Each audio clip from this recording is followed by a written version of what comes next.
cause the decrease in brain energy. It's because estrogen helps cells, including brain cells, use glucose for energy. And so when estrogen's partly gone, not gone completely, but when it drops, then suddenly the cells are like, I don't know what to do. I need some ketones, I need something else for energy here. So that's the idea. And so I think that's where estrogen therapy can help. What I try to explain in the book, I'll try to explain again here.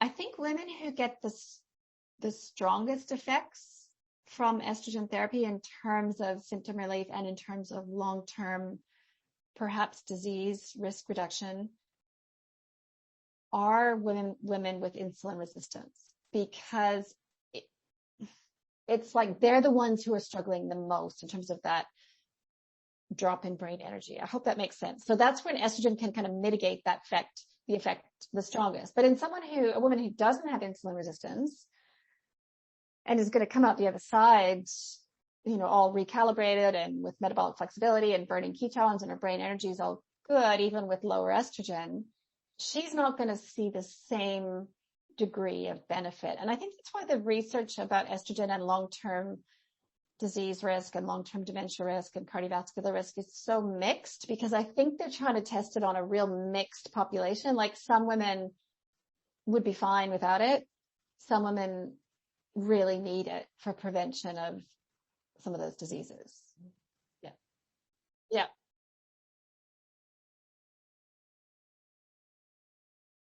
Worse. Yeah. Yes. Yeah. Yeah. So lower estrogen can predispose us or push us in the direction of insulin resistance. And at the same time, insulin resistance can worsen the symptoms. So this is why I would say to you, if you're my patient, we need to know if you have insulin resistance or not. And I test that by measuring the hormone insulin, not just glucose, but the hormone insulin, fasting, and at the 1 and 2 hour mark after a glucose challenge. And just for everyone listening, symptoms of insulin resistance, if you're wondering if that might be something that needs to be tested, symptoms include weight gain around the middle. So that kind of classic apple-shaped weight gain. Skin tags, which are those little tags that can happen on the neck and sort of upper back. High triglycerides on blood test. Fatty liver would be another classic sign of insulin resistance.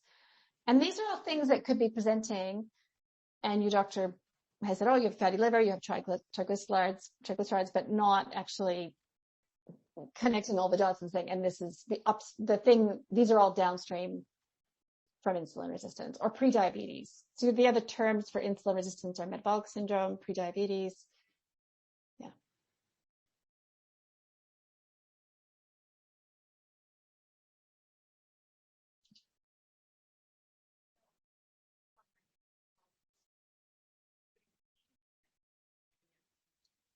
It's 1 in 2 people over 40.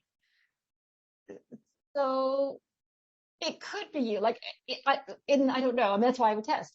So in the book, I say, do you have insulin resistance? Are you sure? Like, I ask it a couple of times. It's like, just having had a normal glucose test result doesn't rule that out. Yeah. And it's reversible too. So it's once you have, like, you can reverse out of insulin resistance fully, all the way out of it. And which is good. So that's why it's a good thing to test for and to know about, because you can fix it.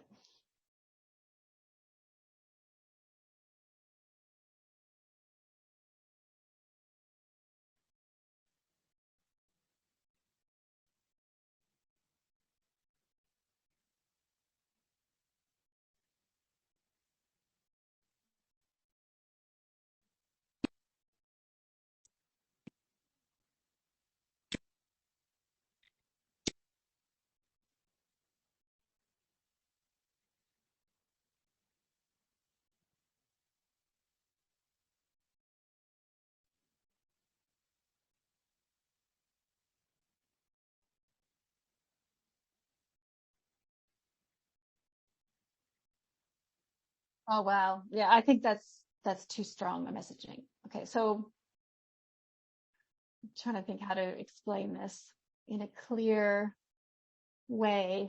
as I describe in my book, menopause is not new.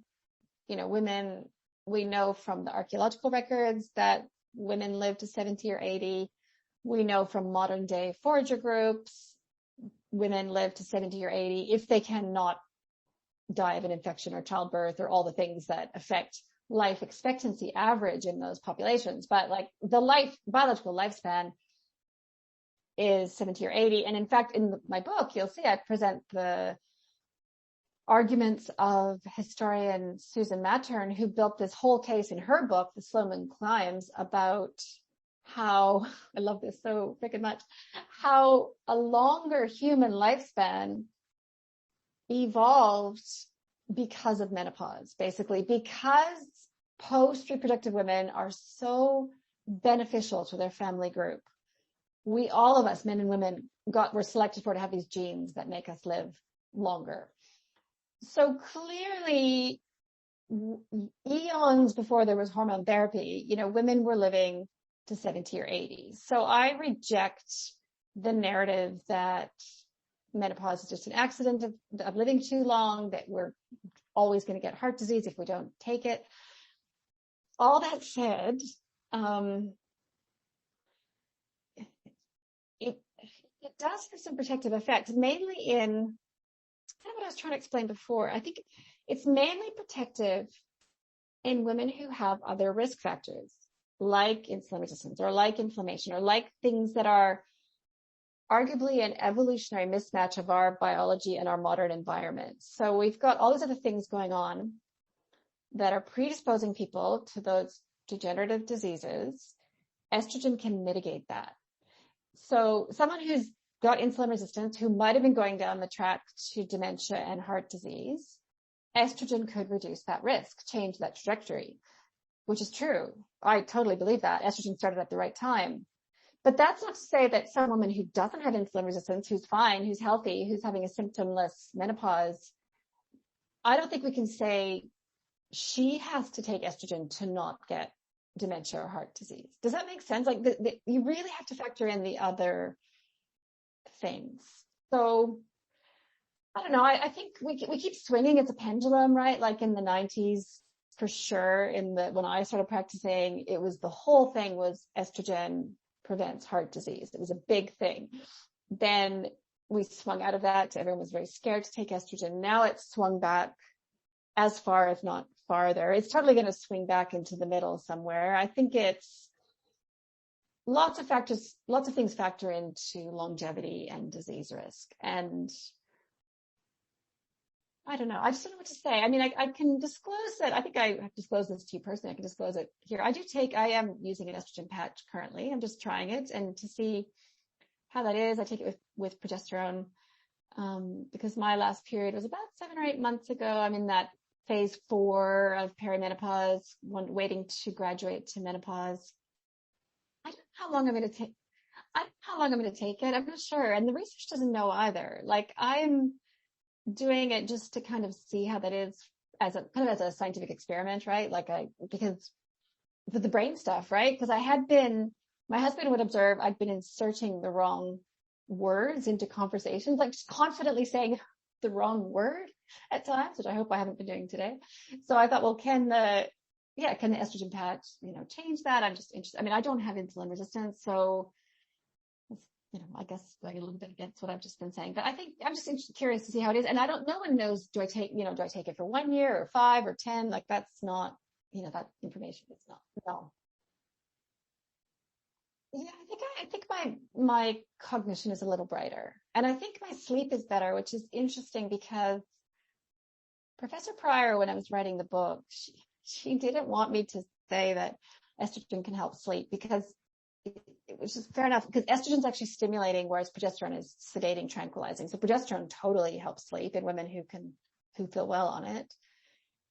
Estrogen, if anything, is a little bit stimulating, but I had observed that it helps sleep, and I think it's actually working on stabilizing the circadian rhythm, because we get quite a big change in our circadian rhythm goes a little bit off the rails with the rewiring that has to happen in the brain. So I think that's partly where the sleep disturbance was coming from. Obviously, also estrogen can help hot flashes or hot flushes, which I hadn't been having. So